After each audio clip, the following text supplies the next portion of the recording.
Hello, everyone. Welcome to the next episode of How Are You Really? Hey, Superwoman, are you burnt out? I am the host, Dr. Faryal Mallick. I'm a child, adolescent, and adult forensic psychiatrist, and I am very pleased to welcome Dr. Tracee Burroughs-Gardner, who is a board certified psychiatrist, and she has dedicated over 2 decades to medicine and psychiatry. She is CEO of Urban Behavioral Associates and founder of Urban Wellness Society, which are headquartered in Maryland. She focuses on enhancing mental health and wellness through self-awareness and personal growth. She's board certified by the ABPN. Dr. Tracee has practiced in Maryland, Delaware, and District of Columbia, bringing her extensive expertise to help clients overcome personal challenges. She earned her Bachelor of Science from Howard University and her medical degree from the George Washington University, and completing her psychiatry residency at the University of Maryland, Sheppard Pratt. Dr. Tracee is a diplomat of the American Board of Psychiatry and Neurology and a distinguished fellow of the American Psychiatric Association,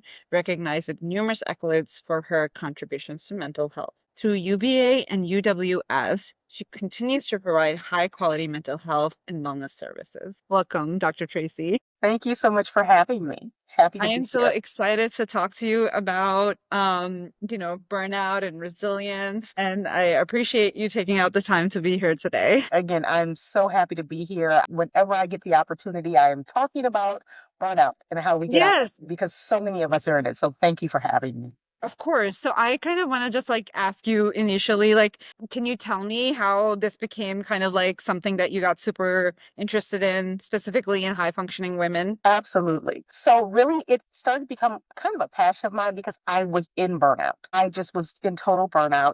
My career has been in community psychiatry, and I love community psychiatry. It's been a passion of mine since I was a resident. I totally fell in love with it. University of Maryland is a great training ground for community psychiatry, and I loved it. However, I found over the years that while I still enjoyed the work and I still enjoyed helping my patients, something just wasn't feeling right. It wasn't feeling the same. It wasn't giving me the same excitement and enjoyment. I was having more mornings where I was dragging to get out of bed and I couldn't figure out what was going on. Could not figure out what was going on.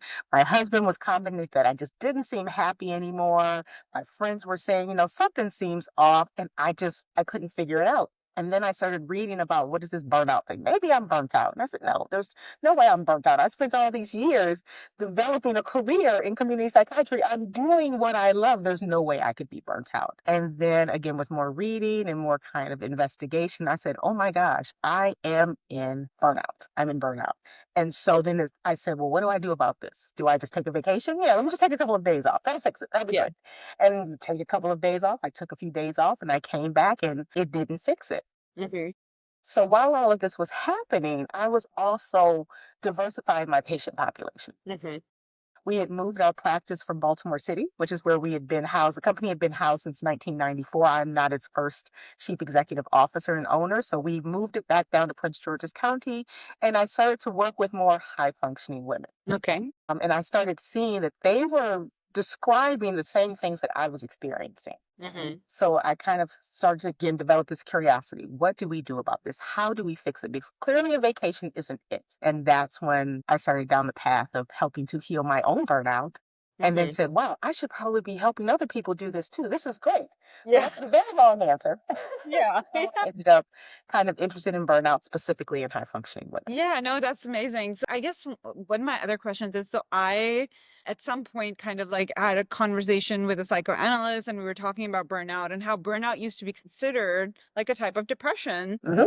What are your views on what burnout is? How would you define burnout? So I view burnout on the spectrum of kind of stress and anxiety, right?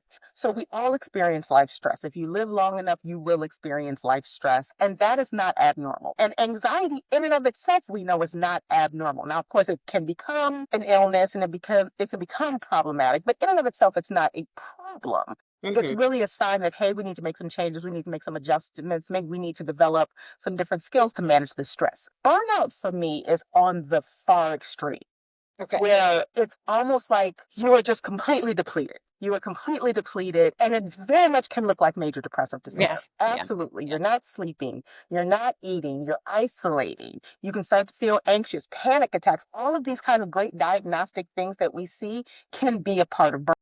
Hmm. Can very much be a part of burnout, which is why sometimes we seek psychiatric treatment. Right? Hmm. Let me just get on Zoloft. And Zoloft is a great medicine. I'm not besmirching Zoloft, but it's not enough. And let me start working with a great psychotherapist. And I am in my own therapy and she is amazing. But that wasn't enough. And so that's how kind of burnout starts to become a little more convoluted or complicated than just kind of our general stress, anxiety, kind of depressive symptoms, depressive picture. Again, very long answer. No, you're totally fine. This is very helpful.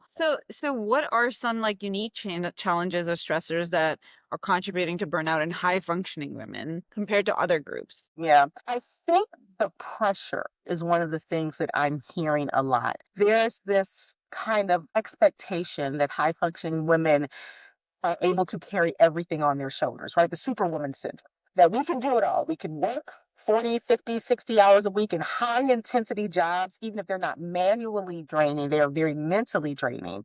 We can care for our families, our spouses, our children, our parents, because many of us are in that sandwich generation. We can care for all of those people. We can still make time for our friends and socialize and have girls' nights out because our girls want to see us and they miss us. We can still be active in all of our social and civic organizations, our churches, our synagogues, our mosques, our sororities, all of these things. We don't really need to sleep that much, and we can keep our bodies physically fit and go to the gym and work out 5 days a week, and we can make healthy meals and go to the grocery store, and we can do it all, right? And we have learned that we can't do it all, Yes. and we're cracking under the pressure. We're Yeah, cracking. absolutely. Okay. So I know you said that like community medicine or community psychiatry was kind of where you started feeling burnt out. Was it the fact that it was a specific population, patient population? What was going on like in your life that like made you feel like, Think it was so much the population because I still do work in community psychiatry. I work in various shelters in one of the adjacent counties in Maryland. So I'm still a community psychiatrist by heart. yeah. I don't think that's what it was. I think part of it was, yes, the work is intense. The work is intense. The illnesses are complex. The social factors make it even more complicated. At the same time, though, I was running a business. I was the chief executive officer of a business that was navigating through the pandemic. There were changes within the health Medicaid structures within the state of Maryland, which is one of our larger payers. So we were trying to navigate all of these twists and turns. And I was still trying to be the best doggone psychiatrist I could be and make sure I was up to date on the most recent medications and what's the most recent journal article coming out. And also trying to be there for my family. My mother was sick. She has since passed away, but I was trying to be there for her. And my dad lives in a different state and he's getting older and family responsibilities. And I found myself in the position, as I said, many women are in, where I was trying to carry it all. So no, it wasn't the patient population. I still love my patients there. It just became too much Yeah. to Yeah. carry everything. Yeah. So what did you do? Like, what did you do to kind of like counteract? Because it sounds like you did go to a therapist and you sought help, which is all the right things to do, right? But what actually, like the vacation time off didn't help. What did you end up doing? Started allowing myself to really dream about what would I love to be doing. So I have been toying with the concept of mental wellness since probably 2017, maybe even earlier. Mhm. 2017 is the earliest PowerPoint presentation because of course we put together PowerPoint presentations about our ideas. That was the earliest PowerPoint presentation that I found spelling out all of these mental wellness ideas. And I always come up with reasons why that couldn't happen. Well, no, I'm a psychiatrist. I'm a doctor. We practice medicine. We don't do all of that stuff. I can refer out for that, but that would not be where my energy should be. So I allowed myself to say, okay, Tracee, if you could craft your own life, which you can, craft your own life the way you want it to be, what would it look like? So that was the first thing I did. The second thing I did was allowed myself to say, you know what, I don't want to do that anymore and not feel bad about it, right? I don't want to be a 100% community psychiatrist anymore. That doesn't mean that I don't care about community psychiatry. It doesn't mean that I don't care about my patients. It doesn't mean that I don't give back. It doesn't mean that I have abandoned this higher calling. It doesn't mean that. It means that I can help different types of people in different types of ways, and it's okay. So I had to first allow myself to dream Yeah. and then give myself permission to put things down. It helped that I had a very supportive village. My husband now, is one of my biggest cheerleaders, biggest fans, and said, Tracee, what are you doing? Are we going to do it? As you can see now, I have all these post-it notes and dry erase notes on my walls because I finally started allowing myself to dream. And that took the stress off. It started to take the stress off. That itself wasn't enough, but it let me say, wow, I can really do something different. I'm not stuck in this box. I can make my life what I want to make it. Now, I do recognize that I have some luxuries and some privileges, right? I am a doctor. Worst case scenario, I can always get a job Hmm. if these grand plans don't work. So I recognize that, but that started to relieve the stress from the burnout, which then allowed me to actually start doing some different things that I wanted to do. It Yeah. allowed me to start doing some therapy, coaching. I'm still not quite sure what I'm calling it. I thought it was coaching, but I'm realizing the more I'm working with women that no, I'm actually doing some therapy. I'm actually doing some therapy, which is a good thing. I'm doing these cocktails and conversations where we talk about topics germane to women. I'm really getting to be creative, which is making it easier to do the other work that I was doing. Now I can go into the shelters and say, hey, I feel replenished. And so I can give my all here. Exactly. Yeah. Yeah. Okay. So I guess like next, I kind of want to get into. So this is like you starting to dream. What would you tell somebody that is not in psychiatry, right? You and I can talk about our burnouts and it would be very similar. Yep. What about somebody that's like CEO of Goodwill? I don't know, something like that. Now, what would you recommend her to do when she's burnt out, overwhelmed, nonstop working, has way too much on her plate, and you can tell. So I would still start off with the where do we want life to be? And surprisingly, that takes time. You yeah, would think that that would just be a very quick 5, 10, maybe 15-minute conversation. I'm finding that that's taking several cycles. Like, where do you want life to be? What do you want life to look like? Because what we do is we automatically say, but. I would love but. I would love to, but that can't happen. But. And so we have to spend time putting down the but. So if I'm talking to the CEO of Goodwill, call me, or I would say, you know what? If we're feeling depleted with where we are right now, what do we think something better would look like? And it could include current elements of what you're doing. It's not saying that you have to abandon everything, right? Like I did not give up community psychiatry. I just diversified it and added some things in. So that would be the first thought. Where do you want to be? Where do we want this to be? Where do you want to be? And then starting to think about what's stopping us from getting there. What's yeah, stopping us from getting there? And then starting to chart a course on how to get there. And again, that's a lot more complicated yeah. than it sounds. Yeah. Yeah. So, so once they have like, okay, these are my wants, like these are what I value, and this is what I'm looking at. So then in a day-to-day life, like what strategies will they use to start incorporating that? And like just on a daily basis, like you said, vacation doesn't really help, right? You're back to square one once you're back. Yep, So, like, what on a day-to-day basis can women do? Start doing right, basically once they have it. Okay, this is what I want to do. What if they have financial restraints or, right. responsibilities of supporting several people? So, how would they kind of like in that situation counter Start to figure it deal out. with it? Yeah, yeah. So there's almost two parallel paths that we're talking about. One is okay, if this is the ultimate goal, we figured out what the ultimate goal is. We figured out what the barriers are. Some barriers are very real. Like you said, I would love to live in Tahiti. I would love to live in Tahiti, but my bank account does not allow me to move to Tahiti. So then the first step with that is okay, practically, what about Tahiti do you love? Well, the beaches and the sun. Okay, so let's reimagine. Do we have to do Tahiti, or can we find this beaches and the sun in another way? So the first is continuing on a day-to-day basis. It's continuing to kind of reevaluate the long-term goal, and then figuring out what you can implement from the long-term goal into your short-term reality. Okay, I want to move to Tahiti because I love the beaches and the sand and the sun. Okay, we're working on Tahiti or some other tropical island. But in the meantime, how can we fit more sun and relaxation into your Mhm. current life as it stands? How can we do that in your day to day? I still got the kids have to get to soccer practice. I still have to cook dinner. I still got to check my mom. So how can we implement 10 minutes of sunshine into your day to day? We're still working on the long term plan. We're still working on that. But how can we make short term interventions? And one of the frameworks I love to use with that right? Because we are psychiatrists, is Yeah. that 8 dimensions of wellness that SAMHSA really pushes. And I love that. I've created my own little personal spreadsheet because I also love Excel spreadsheets, secret about Tracee. And I've laid out my 8 dimensions and I've laid out what my overall goals are for those. And then every week, okay, what can I do? What are some things that I can do that if I find while I'm working on my long-term goals, I find my mood dipping. I'm finding me getting stressed again. I'm finding me starting to get depleted again.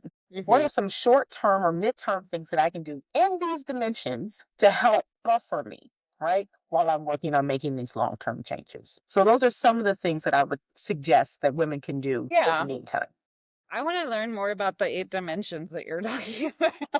So the 8 dimensions of wellness is a concept that says if you attend to these 8 dimensions in your life in some way, shape, or form, you will find joy, satisfaction, and wellness. And they are, and I always forget one of them. It's environmental, emotional, spiritual, social, financial, intellectual, occupational. Seven, I always forget the eighth one off the top of my head. And it just says, hey, these are the areas that, again, if you attend to them, these are the important aspects of life.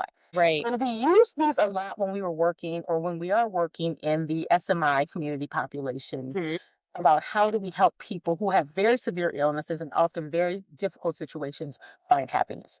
But there's no reason that that cannot be translated to everybody Absolutely. because the Absolutely. Yeah. foundations are still the same. So those are kind of those 8 dimensions. And for me, I try to, and I don't always hit these goals. I try to say, all right, if I walk 3 times a week. And I don't stress myself about it. I don't say I have to walk 5 miles. Just go for a walk. I get a cup of coffee and I go for a walk. Or I write in a gratefulness journal, right? Hmm. I listen to gospel music and I write in a gratefulness journal. That hits my emotional and my spiritual. I make sure to spend time with friends at least once a month, right? Maybe just for a Zoom get together. But I really try to make sure I'm hitting those things. And it's interesting. I have found that when I have busy weeks where I just don't get to attend to those as intentionally, by the end of the week, I'm not feeling as good. I'm not feeling grounded. I'm not feeling connected. I just don't feel great. And then I go back and say, oh my gosh, I haven't done anything in any of these areas in 2 weeks. Maybe Hmm. that's why I'm feeling so poorly right Yeah. now. Yeah. Yeah. Completely. I feel you. I feel you to my core. And okay. So I really like the idea of the eight dimensions. I think I've kind of brought this up before as well because I'm like doing a private practice too. It's catered more towards middle class, upper middle class patient population. And so for me, I feel like the upper class gets their thing and the lower class gets their thing, but the middle class just kind of gets The lost, shuffle. right? Yep. There's not enough resources for them. And that's where I feel like I fall upper middle class, right? So Mhm. I feel like there's not enough resources for my level of people because, it's just like, okay, you're just expected, you're not like greatly there, but like you're not, living below poverty line either. The And thought that you have so enough resources to do what you need to do, but not quite enough exactly. resources where people are paying a ton of attention to you. Right, right. And the eight dimensions should just come to us. Like, I don't know. We should just know them. Like, I'm just like, you're talking about it, and I'm like, what are you talking about? Please educate me. Because, I mean, I haven't used that. Like, I think when I was doing community psychiatry, I didn't use the eight dimensions. Maybe we did, but they weren't so organized, right? And so that is such a helpful thing for like people to know about that you can actually categorize like different things and then hit those things because emotionally that's what you need, right? The burnout is an emotional thing, right? It's emotions. Some great tools where you can do a self-assessment Hmm. to see, okay, where do I stand? Because you may think, oh no, I'm doing great, I'm doing fine. And then you're like, oh my gosh, my environmental, I've been ignoring that. Not, oh, I thought my environmental was good because my house is clean and I do the laundry. But, what about beautification? Do I have beautiful flowers? I've started buying flowers and putting them on my kitchen counter. Messes with my husband's allergies. We'll deal with that. But I'm still putting flowers to add color to You the can put house. cetirizine right next to it. But those are little things that I would have never thought about until I actually paid attention to where do I stand in my life. And the other thing, I think we were speaking about this a little bit earlier. Part of the reason that, high functioning women don't do this is because we feel guilty about taking time to even think about, well, what do I need? What do I need? Because oftentimes we feel, well, I'm so blessed, right? I've got a great job. I've got a great family. I do have some resources. I feel guilty about not feeling well. I feel guilty about feeling depleted. I feel guilty because I worked hard for this. So no, I can't sit and just focus on me. That's indulgent. Yeah. Yeah. Yeah. How do you think, like, why do you think high functioning women end up in this place more than men? Like, what do you think it is? That is a great question. And I think it's multifaceted. I think in part it goes back to women are just expected to be able to carry so many things. When I think back on like my mother's or my grandmother's generation, they fought so very, very, very, very hard to be able to say, we can do it all, we can do it all, we can do it all, we can do it all, because they wanted access to be able to do things that they could not currently do.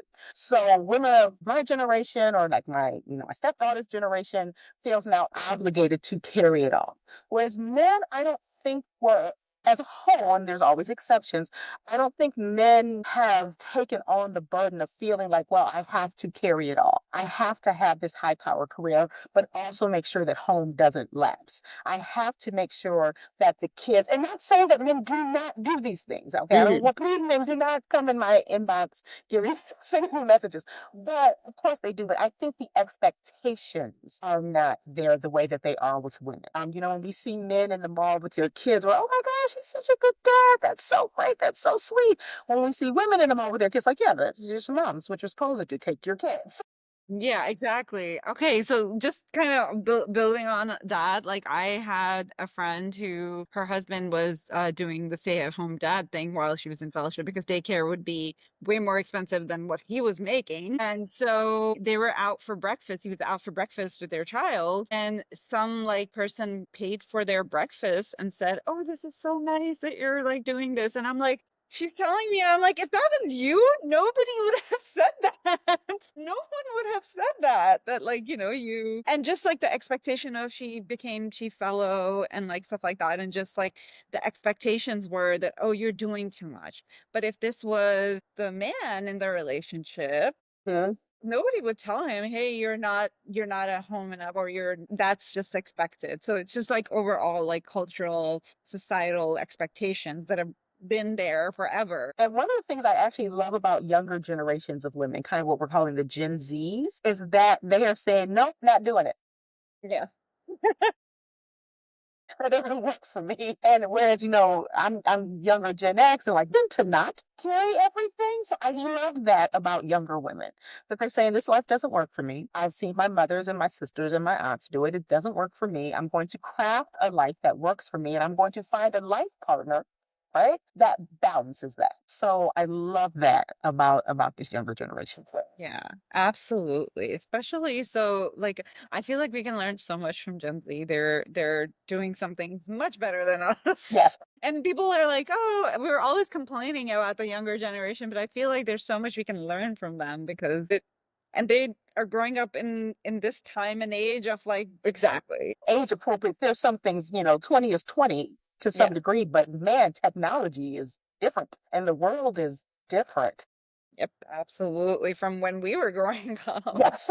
So tell me about like, I guess some of the things that you hinted at were like just kind of like your own emotional and kind of like taking breaks, taking walks, meditating, listening to the music and stuff like that. That's very like just kind of inner. What about like your support system? Like, what kind of support system? What can you say to your loved ones, what you need from them, and how can you gain something from that? Yeah. So like I said, I'm very lucky that I have a support system that is supportive.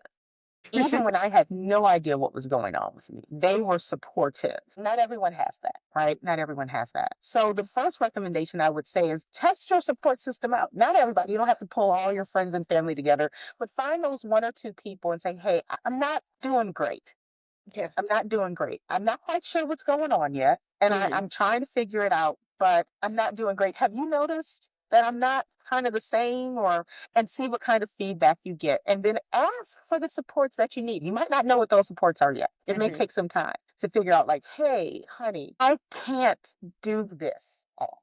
Like my husband and I are hosting our annual Easter brunch this coming weekend. And I start planning it 3 to 4 weeks in advance, right? It's a big event, and I do grocery planning and this. And I had to say, I was like, babe, I can't do all of this. And it was, what do you need me to do? Oh, sure, I'll cook these dishes, I'll go to the store.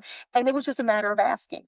Now, is he going to do it the way I would do it? Probably not. And that is Yeah. okay. But that, but it's asking for the support you need. And if you find that there's no one in your support network, right? There's no one that's supportive because some people will find themselves in that position. There's no one that's supportive. It's time to start developing or expanding the community.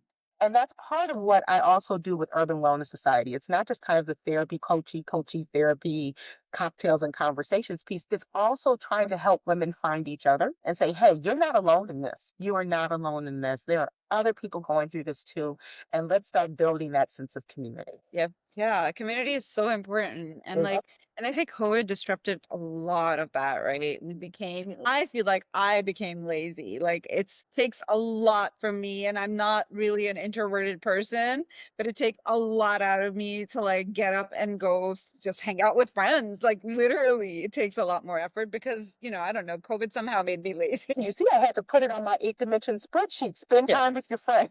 Yeah. Because I am an introvert and I will stay home. I need weeks notice to gear Yeah. myself up to go out. Yeah, and I wasn't like that, but like somehow COVID just kind of disrupted that, and it's just easier to be in your pajamas and watching your show and Yep, just nice looking and through. cozy. Right. And even though that's not, I feel like at times it's just like, okay, what am I doing? Like I feel not so great afterwards, even though I'm like, I think that I'm like doing the right thing, but like I don't feel that great Right. afterwards. And when I push myself and just go be with my support system, my friends, my family. Afterwards, I'm like, I'm so glad It I was did good. this. Yeah. And one of the things I often have to remind patients, and I'm sure you do the same, is hey, we're communal creatures. Humans are designed to be around each other. We crave each other. We get irritated with each other, that's fine. But we do best when we are in community with people. Okay, so perfectionism. I think high functioning women are perfectionists, right?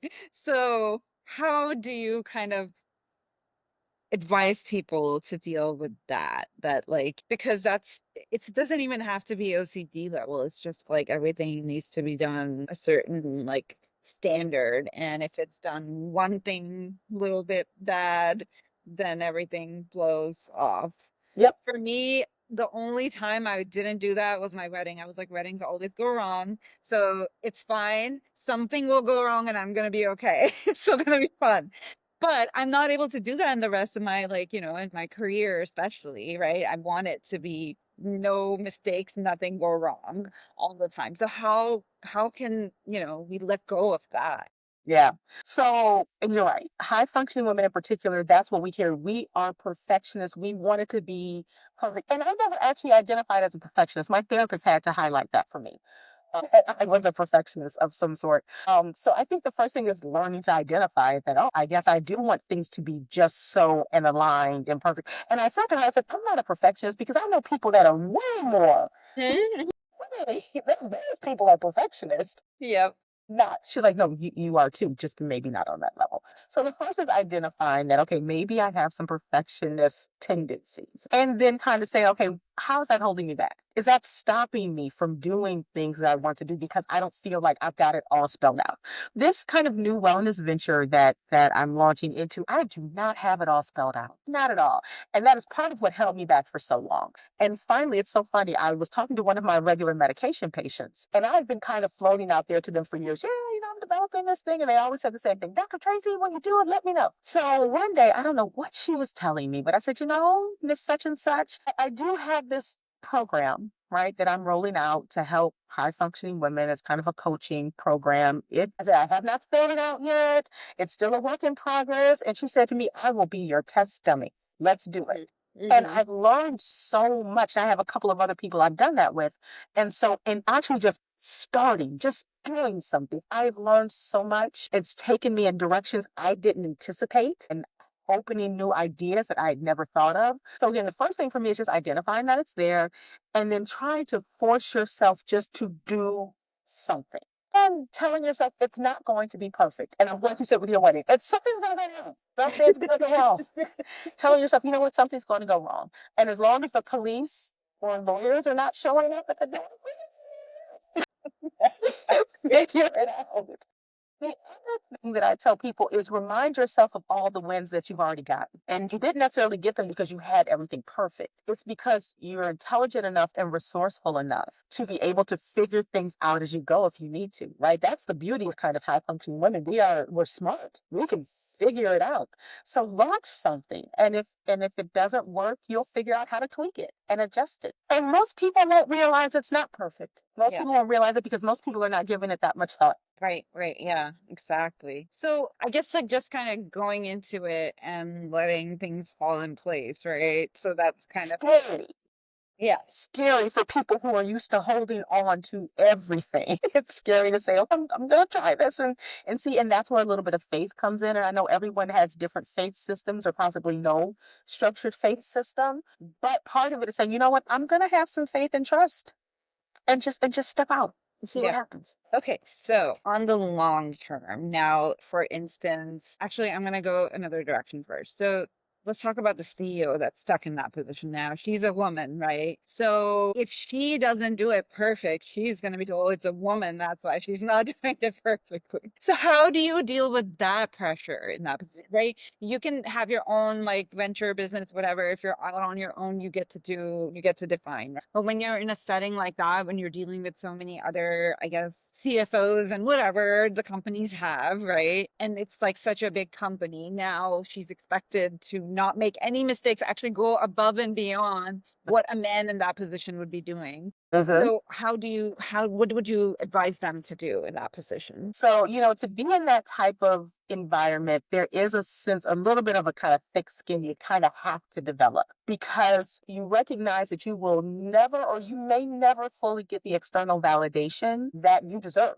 And if anything, you will sometimes get critique and criticism. So part of it is, and this is much easier said than done, kind of developing the ability to say, you know what, I crossed my T's and dotted my I's. I did this to the best of my ability. This is not me, this is them. That's also where your support system comes in place, right? Women supporting women is one of the best things ever because that's when you get your cheerleaders that said, you did that fine. You did that great. That was him. Now, sometimes it can have impact, right? Hmm. It can have impact. Sometimes it's not just someone's opinion. Sometimes it really can have impact on your career or trajectory. And I don't have a great answer for that Yeah. other than kind of understanding that wherever this takes me, and this is again where that faith piece comes in, wherever the winds of this take me, I know I'm good enough to bounce back from this. So even if for some reason, this CFO is insistent that I screwed this up, I did something wrong, and it was because I'm a woman and I'm incompetent and I never should have been here to begin with, and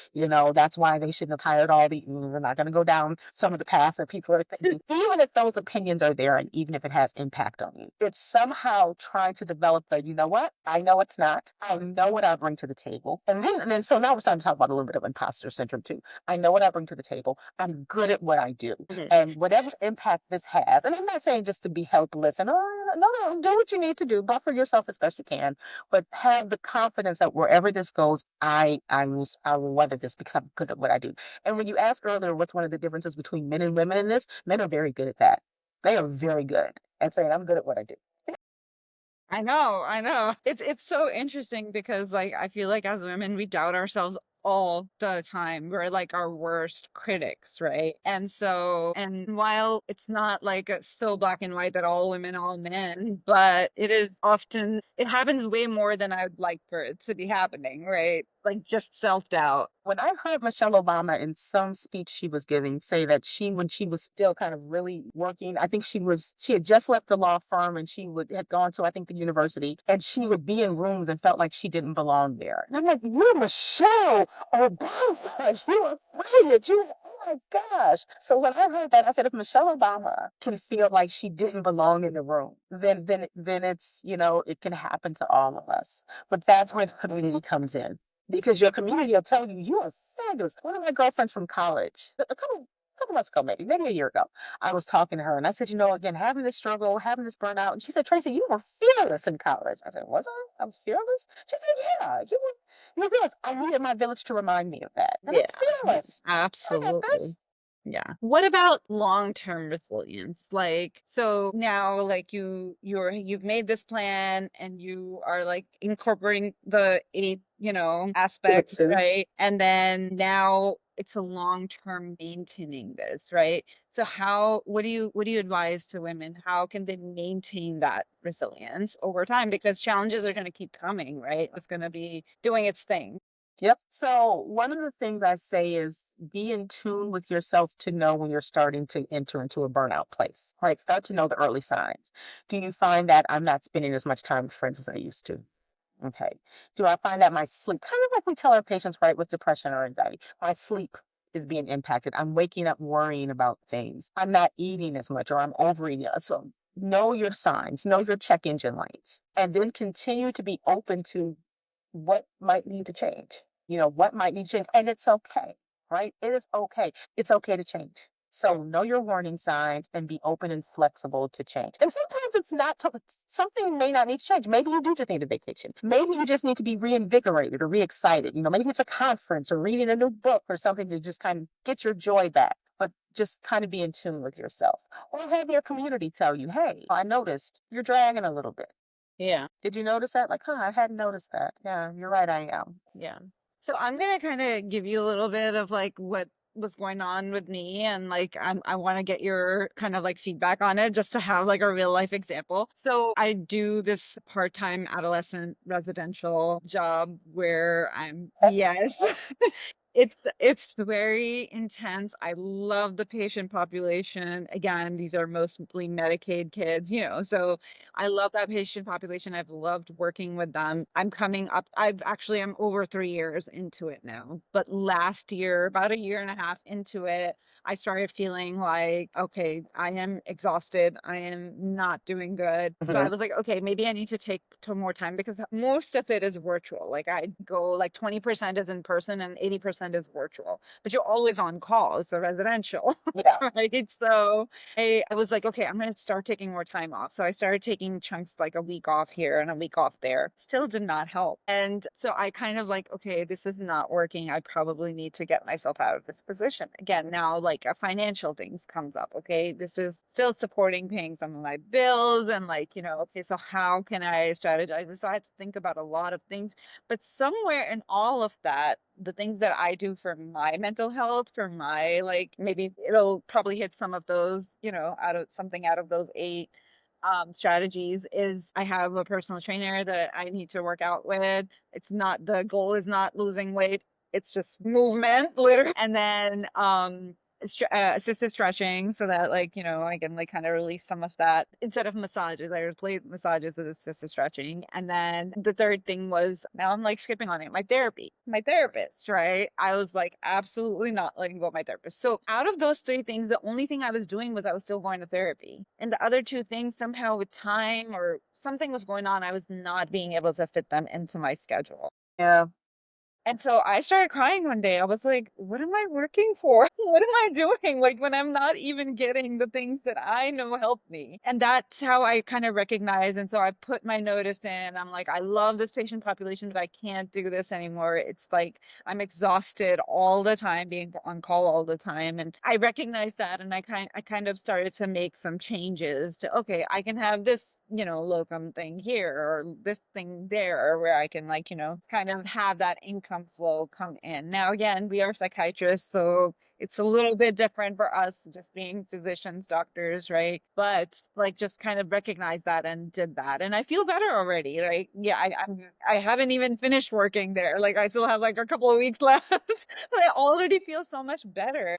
Like a sense of relief. Like, oh my God. Right. Okay, this can work. Yeah, yeah. And I've gotten like the stretching back in my life, but like I haven't quite figured out the timing with my trainer, but like I slowly am like incorporating those things back into my life. And so any other advice now, do you think what else can I do to kind of sustain this now that I'm going to be entering this next phase where I'm going to be doing something, another side gig some days here in psych ER and blah blah blah with my private practice. Hmm. How any advice that you would give me so I can maintain this Yeah. resilience kind of like that I'm building? Yeah. So the first thing that jumped in my head while you were talking is wow, big applause for making the change because it can be scary, but you were able to recognize that, hey, this is not working. And the things that help sustain me, somehow I don't have the time for. I've got to make a change. So big applause for that. The thing I tell patients, and this is one of the things I'd say here, is recognizing that those things are not luxuries, they Hmm. are mandatory. Yep. Yep. Right. And just like we schedule everything else, if we have to say this is a non negotiable, right? My stretching is non negotiable. You may think it's a luxury, and that's fine. But for me, it keeps me from losing my mind. It is a Hmm. non negotiable. It has to happen. The other thing I would tell people is once you know what your non negotiables are, right? Like these are things that I have to have, then it's getting creative with everything else, right? These things are mandatory. Everything else I can get creative, right? Like with the job, I know I need to make money because no one's going to just give me a house for free. I've tried and done one. No one's going to give me a house for free. I have to make money. How can I do this in a way that works for me? Hmm. And you did that. Look, that's a great option. Like I can do this, I can piece. And the beauty of course psychiatrists is that we are very used to doing a little bit of this and a little bit of that and a little bit of this and kind of crafting a career. But sometimes, someone's in a job, right? They are in a job and it is one job that 9 to 5, very few jobs are actually 9 to 5, those jobs. So it's like, how can I get creative in my job? But what do I need to do this job and still get the non-negotiables that I need in my life? And then saying, hey, do I have the courage to then go say to my boss, hey, I love the job. I love what I'm doing, but this piece isn't working for me. Is there any way that we can make some adjustments? The answer may be yes, the answer may be no, but oftentimes we don't even think to ask. So those are the things I'm thinking about. Make sure that you know what your non-negotiables are. What do you need? What do you need to kind of keep functioning? And then how can you get creative with everything else to make sure that you maintain those things? Recognizing that there's always going to be a little bit of ebb and flow, right? There's always going to be a little bit of ebb and flow, but overall, I gotta have this Yeah. for my own sanity. Yeah. Okay. One of the things that you said in the very beginning, and talk about this all the time, that taking vacation is not gonna do it for you. You're gonna come back to that same thing. You gotta take those mini breaks, right? So why do you think that the vacation like that doesn't work? That's I guess. And how did we think that that would work? Right? Where did this concept come from? Okay, take a vacation and like then you're living vacation to vacation. Like, where did that concept come from? I knew because it doesn't work. Now, and vacations are they are necessary. We need them. We can breathe. We can spend time with family and friends. We can just kind of get away. But the reason it doesn't give us the replenishment that we need if we are going towards burnout or in burnout is that we come right back to what caused the problem. We come right back to what caused the problem. And oftentimes, if we've been away for a week or even 3 days, we're coming back to a buildup. Oh, We're yeah. coming back to these emails and all these issues. We start stressing about it the day before we come back. We need vacation from our vacation to get prepared to go back to work. Yep. Oftentimes, we are very much a go, go, go people. So our vacations sometimes are stacked with events, and I got to go here, and I have to do this, and I have to do this. So we're tired, and we never got the rejuvenation. The other reason it doesn't work is because if we haven't been good at making sure we're getting that kind of day to day or week to week rest and rejuvenation we need, we're trying to get it all in one vacation, and that doesn't work. It just Hmm. doesn't work. I'm just like saying I didn't eat for a week. So now Hmm. I'm going to try to get all my nutrients in a week. And you're going to be miserable. You're going to gorge yourself. You're going to vomit. You're going to be sick. It's going to be horrible. And then you're going to come back and then try to starve yourself again. That doesn't work. It Hmm. doesn't work. So that's why I think the vacation doesn't treat burnout. Yeah, Doesn't treat that burnout. makes It definitely so much helps sense. with stress reduction. Sure. Yeah, if it's just because again, we all have stress. If it's just stress reduction, it can be very helpful. For burnout, not so much. Yeah. No, thank you for describing that so well because I don't think I would have been able to put it in those words. That is just a beautiful explanation of why it does not work because it really doesn't. Like vacations are great, but it's not going to be like, "Oh, you're feeling exhausted and not enjoying your work, go on a vacation." No. You're going to Doesn't not come back and enjoy it again. So, but yeah, thank you for sharing that. Anything like I know you said that there's some self-assessment tools. Are there any where can people like access them, like women access them so that maybe if you do have some links or something, I can obviously put those up. But like, do you have like certain websites you would recommend or You know books? what? I actually spend a lot of time on Dr. Google when it comes to those types of things. If you I have to be honest, just kind of there are multiple different types of tools, and I must apologize. I don't know the names of them off the top of my head. But if I Google 8 dimension of wellness self-assessments, there are Okay. multiple different kinds that you can use, Okay. some more detailed than others. So I say kind of find the one that you feel like, yep, this is giving me a good snapshot of where I stand. Also, if you just Google 8 dimensions of wellness, there's some great websites describing, hey, here are examples of things you can do to attend to your 8 dimensions. There you go. Try to allow some wellness balance in your life. Yeah, yeah, absolutely. So I think that what I want to ask is, because you've hinted a little bit at it here and there, but I kind of want to understand. So in your practice, you're creating communities. So are these like support groups? What are you exactly doing? Like, what is your wellness center doing? I'm very curious. So it's actually a work in progress. I'm developing this as I go. So one of the things, like I said, is I do have a few individuals that I work with. And what I'm getting ready to start doing is linking them together in kind of our wellness Facebook group. So there's a way that they can communicate with each other, they can get educational materials and those types of things. The other thing is I've tasked one of my colleagues in my practice to say, hey, let's start talking about stress reduction. Right. So let's talk about some stress reduction, psychoeducational groups that we can do to help people from getting to burnout. And as a part of that, it's helping to develop community. Like, hey, you guys all know each other. And again, let's join this Facebook group to continue the conversation. The other thing that we're attempting to do, and this is still in the beta phase, is actually rolling out some social events. Which, and part of the reason that's still in the beta phase is because I've fought that for so long. Well, that's not what a psychiatrist does. That's not what we do. No, that's frivolous. No, it's not. It's actually really not. So we're rolling out some dinners, some day parties, which again sounds like it's counter to my medical degree. But again, it's allowing for that social outlet and the meeting of people. So there's some things in the works that we're really, really excited about.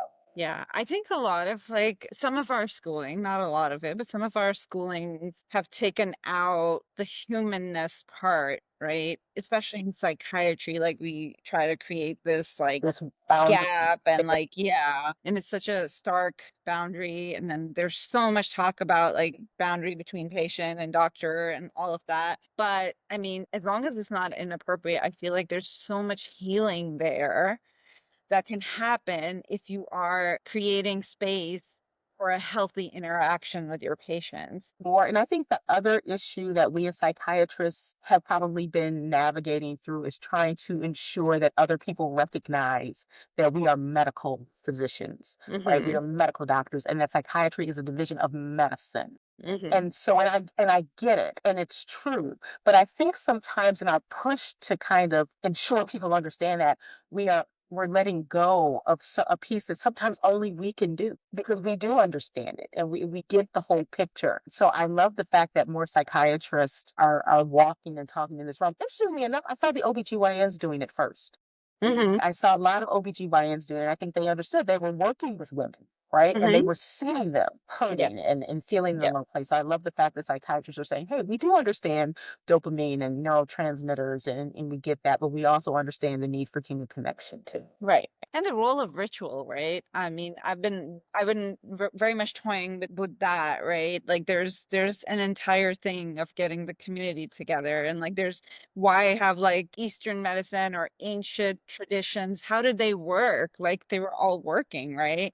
So how did all of that, getting the community together, cooking something together, how did that help with like all these things that we are now dealing with, the stress and all of that? Yeah, so it's Community is absolutely a protective factor, right? I remember reading some of the works of Carl Bell out of Chicago, looking at children in kind of urban environments and how community was a protective factor against developing PTSD. We know that community works. It's helpful, it's necessary, it's needed. And you're right, COVID helped yeah. us do away with, and there have been other factors, other things at play as well. But yeah, we started to become very isolated. Very nice. I am so glad that there are other psychiatrists like myself that are doing this because I feel like we've just gotten so isolated as human beings overall. The communities have gotten isolated, and we have the education and we have like the resources. And my hope is that, the just like community at large will accept the resources and education that we have that we're offering.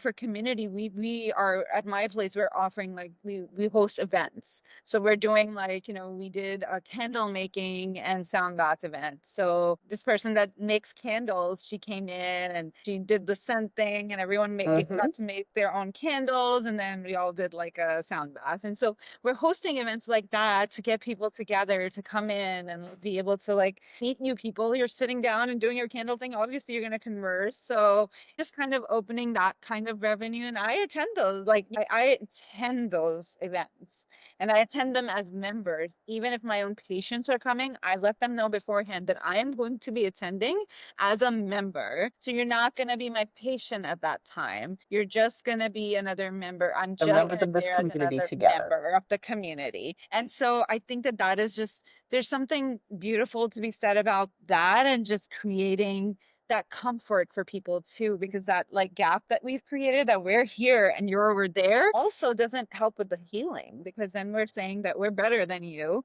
and we're not. We're human just like you. Historically, the doctors have always been a part of the community. They were the neighborhood doc, they were the community doc, and for a whole host of reasons, understandably so to some degree, there's been that separation. But I do think, and I hadn't thought about this until actually you were saying it, so I'm glad you did.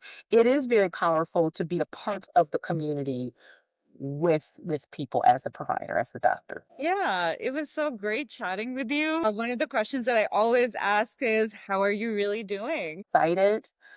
It's been so amazing for me personally to have navigated and continue. And let's be clear, I'm continuing to navigate through my burnout journey. It's been empowering for me to do so, and it's exciting to be able to say, "Hey guys, I got some ideas. I thought we can get through this together. It'll be great."